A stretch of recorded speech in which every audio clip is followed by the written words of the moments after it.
कितनी सुंदर बात कही है तुमरुका जी ने माता चंचुला देवी से।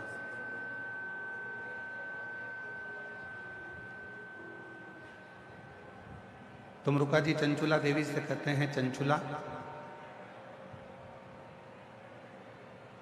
ये चित्त, ये मन, ये आत्मा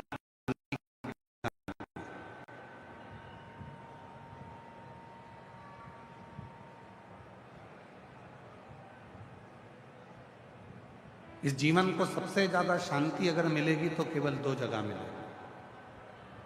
एक, बच्चा जब तक मां की गोद में रहता है तब तक उसको शांति मिलती है, और दूसरा, संसार का मनुष्य जब तक शिव की शरण में रहता है तब तक उसको शांति मिलती है, अन्यथा उसकी शांति सब समाप्त हो जाती है।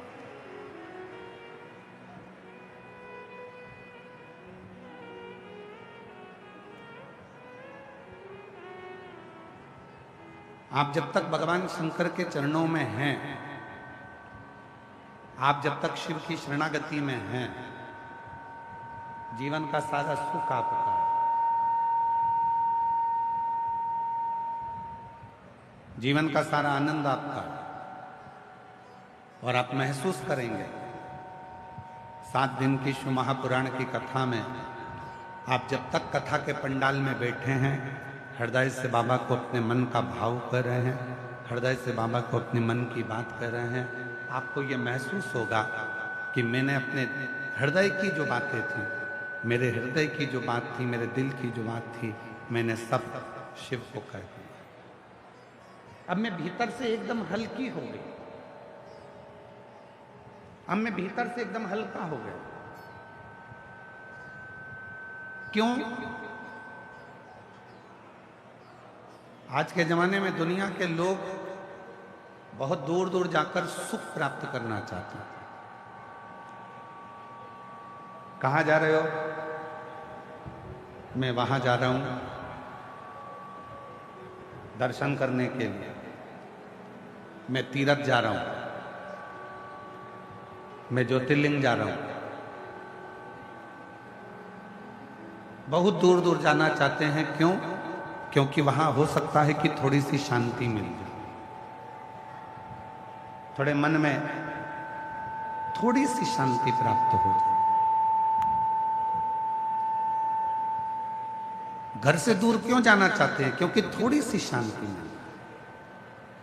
पर ईमानदारी से बोलो, घर के बाहर जाने पर भी शांति का अनुभव नहीं होता।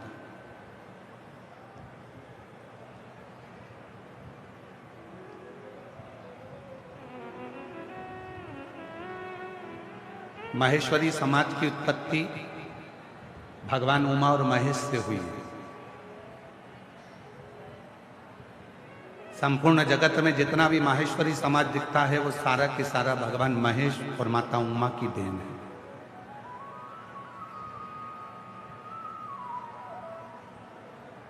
एक प्रसंग स्कंद पुराण का उमा और महेश का आता है।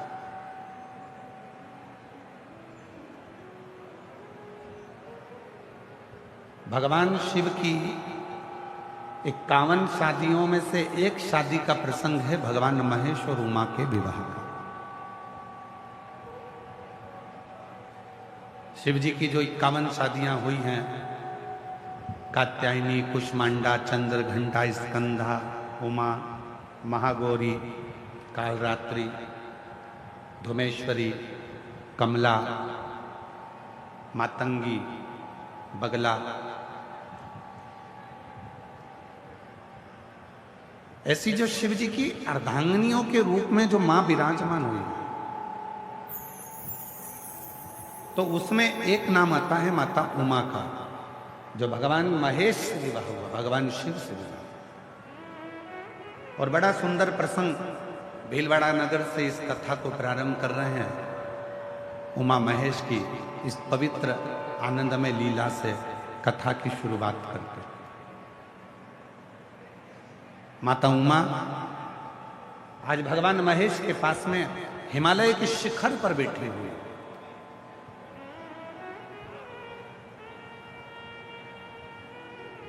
शिव भी सुंदर दिख रहे हैं, भगवान महेश भी, और माता उमा भी बड़ी सुंदर। दोनों की दिव्य छटा। कहते हैं भगवान शंकर के 51 विवाह में से भगवान महेश और माता उमा का जो विवाह, भगवान महेश और माता उमा का जो विवाह प्रसंग है, उन दोनों की झांकी का दर्शन करने के लिए, उन दोनों के स्वरूप का दर्शन करने के लिए अप्सराएं प्रतिदिन हिमालय पर,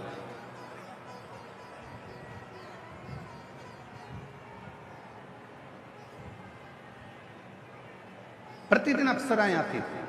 क्यों? क्योंकि दोनों की झांकी बड़ी सुंदर थी, दोनों का स्वरूप बड़ा सुंदर था। भगवान महेश माँ उमा के साथ में हिमालय पर विराजमान है, बड़ी सुंदर उनका स्वरूप है, बड़ी सुंदर उनकी झांकी है, बड़ा सुंदर उनका स्वरूप बना हुआ है, बड़ा सुंदर।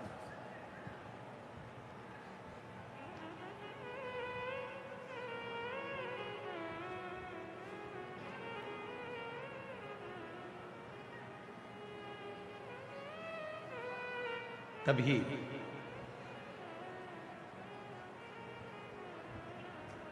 कुछ देर बाद माता उमा भगवान श्री महेश के पास आई, कुछ कार्य से चली गई, और जाने के बाद में भगवान श्री महेश के पास में आई और भगवान श्री महेश के पास आकर उनके चरणों को नमन करा, भगवान श्री महेश को प्रणाम किया, और माता उमा ने भगवान श्री महेश को प्रणाम कर कर, नमन कर कर प्रार्थना करी कि मुझे आपके साथ एक खेल खेलना, जो संपूर्ण जगत के हित का खेल है।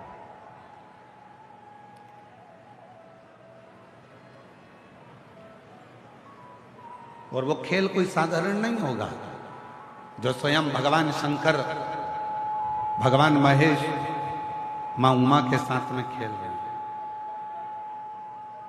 वो खेल कोई साधारण नहीं हो सकता।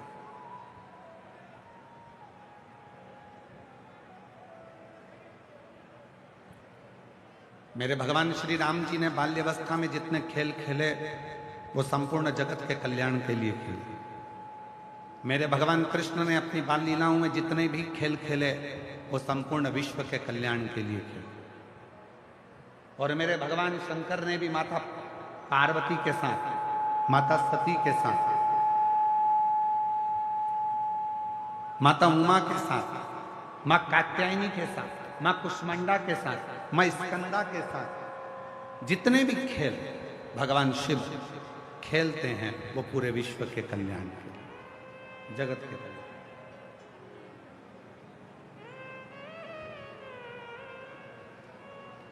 शिव की,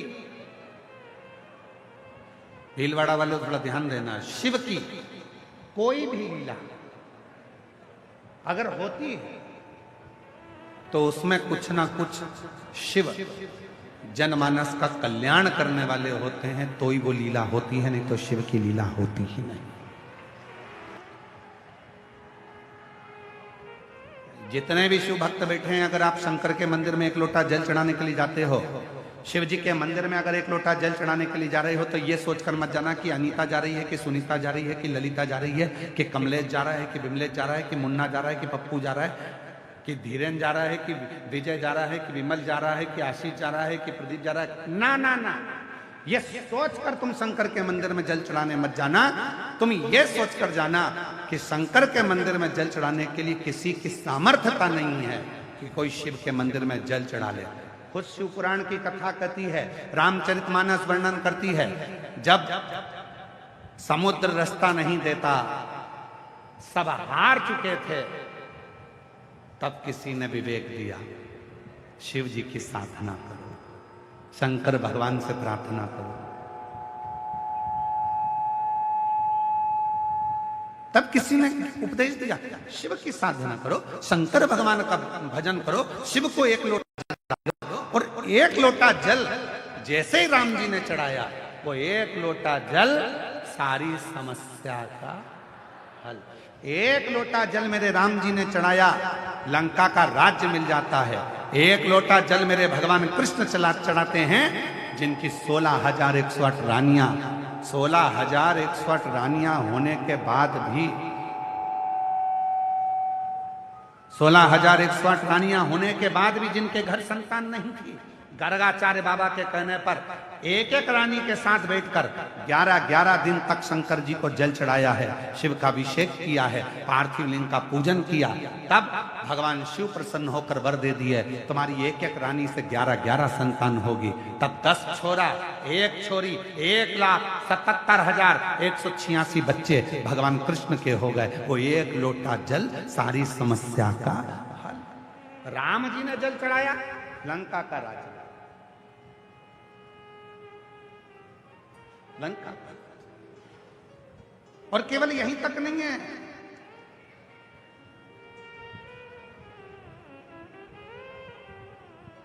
केवल यहीं तक नहीं है,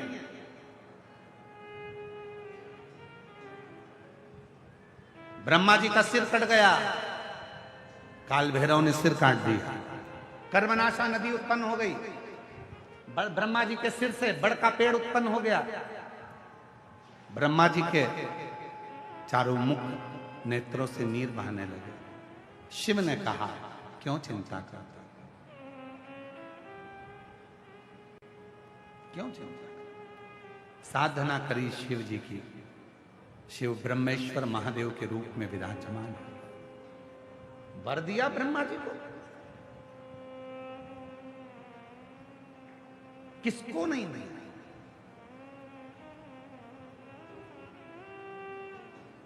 वो कहते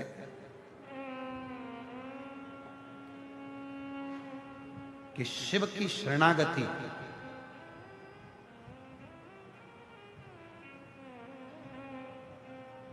जो दिल से ग्रहण कर लेता है, उसका जीवन सार्थक हो जाता है। सार्थक। कई लोग कहते हैं कि शिव जी की साधना केवल हम करते हैं। ना ना ना, केवल मनुष्य नहीं, 33 कोटि देवता की लिस्ट निकालिए, सारे देवताओं की लिस्ट निकालकर पढ़िए कि कौन सा देवता कौन से शिवलिंग की पूजन करता है, कौन से देवता, केवल तुम नहीं।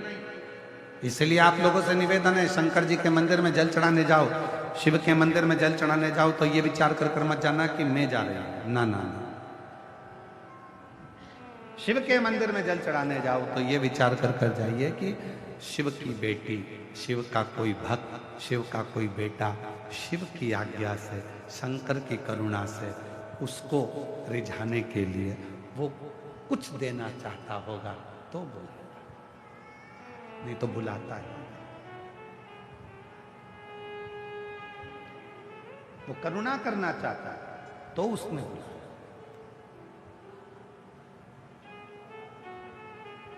तो भगवान श्री महेश माता उमा के साथ में खेल खेल रहे। माता उमा भगवान श्री महेश के साथ में खेल खेल रहे, एक खेल खेल। और मेरे शिव के जितने खेल हैं, चाहे उन्होंने पार्वती जी के साथ में,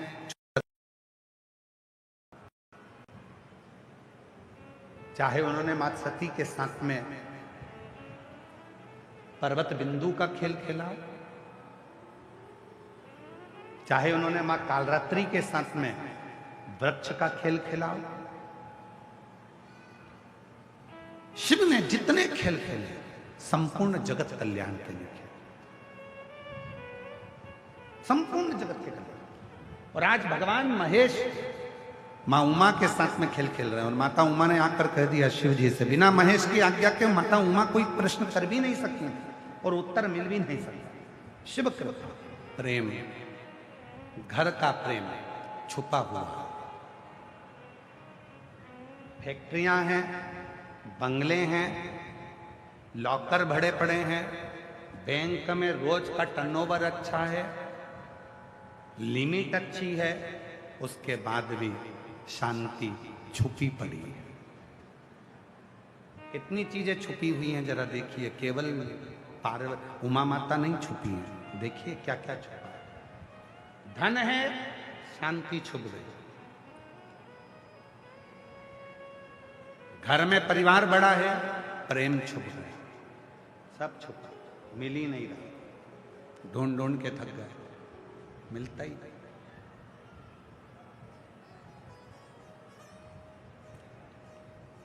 तीर्थ गए भगवान को ढूंढने, भगवान छुपा, मिलता ही नहीं।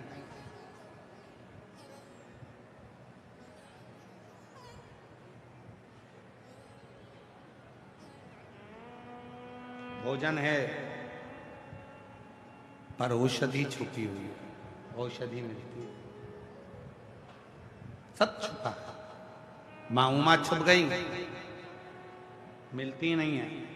बहुत प्रयास किया तो भी नहीं मिल रही, नहीं।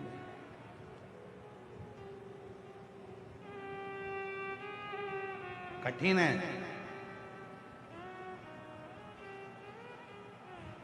तब शिव जी ने माता उमा को ढूंढ लिया, मिल गई। त्रिकालदर्शी है। उमा माता ने पूछा कि मैं आपको मिल गई? हाँ। क्यों मिल गई, कैसे मिल गई?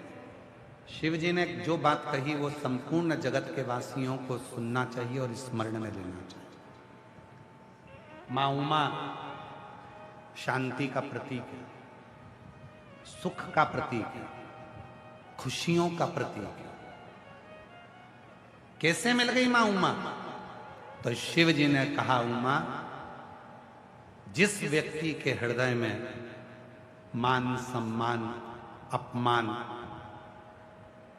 गाली सहनशीलता, कोई ने अपमान कर दिया तो भी सह लिया, सम्मान दे दिया तो भी सह लिया, बोल दिया तो भी सह लिया, कुछ कह दिए तो भी सह लिया। जिसने अपनी जिंदगी में समता का भाव रखा है, मां उमा शांति सुख उसी की जिंदगी में आया है और उसी को मिला है, बाकी के किसी। आज कितना दिखावा। आज के जमाने में जो ज्यादा दिखावा करता है वही श्रेष्ठ है। आज के जमाने में तुम जितना ज्यादा दिखावा कर सकते हो, आपकी श्रेष्ठता उसमें ही होगी। आप जितना आडंबर कर सकते हो उसी में तुम्हारी श्रेष्ठता होगी। आप जितना ढोंग कर सकते हो, जितना प्रपंच कर सकते हो, उसी में आपकी श्रेष्ठता होगी। और शिव पुराण कहती है, शिव की भक्त, शिव की उपासना, शिव की साधना आडंबर से रही